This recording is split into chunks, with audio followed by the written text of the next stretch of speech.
കലകൊണ്ട് മാത്രം കൃഷി കൊണ്ട് ഒരു നാഗരികം സൃഷ്ടിച്ച് ജീവിച്ചാൽ, കലാപങ്ങളില്ലാതെ ആക്രമണമില്ലാതെ കഴിഞ്ഞാൽ ഒരു സംസ്കാരമാണ് സിന്ധു നാഗരിക സംസ്കാരം. അതിനോടൊപ്പം ഉണ്ടായിരുന്ന ഒരുപാട് നാഗരിക സംസ്കാരങ്ങളുണ്ട്. മെസൊപ്പൊട്ടേമിയൻ സംസ്കാരമുണ്ട്, ഈജിപ്ഷ്യൻ സംസ്കാരമുണ്ട്, ചൈനീസ് സംസ്കാരമുണ്ട്, മറ്റ് സംസ്കാരങ്ങളുണ്ട്. ഈ സംസ്കാരങ്ങളിലെല്ലാം കലാപങ്ങളുണ്ടായിട്ടുണ്ട്, യുദ്ധങ്ങളുണ്ടായിട്ടുണ്ട്. പക്ഷേ ഈ സിന്ധു നാഗരിക സംസ്കാരത്തിൽ അതുണ്ടായിട്ടില്ല. അതിന്റെ പ്രത്യേകത, ആ പ്രത്യേകതയാണ് ഇന്ത്യയിലെ വിശുദ്ധമായി കുടുംബം തീർത്തു വെച്ച സ്നേഹത്തിനധിഷ്ഠിതമായ ഒരു സംസ്കാരം. അവിടെയാണ് കാരുണ്യം കടലുപോലെ മനസ്സിൽ നിറച്ചുകൊണ്ടുവന്ന ഒരമ്മയുണ്ടായത്.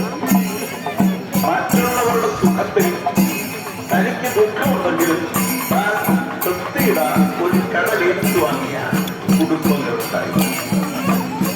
അപ്പൊ അത്തരം ഒരു സംസ്കാരം സംഭാവന ചെയ്താൽ ഒന്നിന് വലിയ തകർച്ച സംഭവിക്കുകയാണ്. ഇന്ന് കുടുംബങ്ങളില്ല എന്ന് മാത്രമല്ല, കേരളത്തിലെ ഒരു ഗണ്യമായ പങ്ക് സ്ത്രീകൾ വിവാഹം വേണ്ടായിരുന്നു. വിവാഹം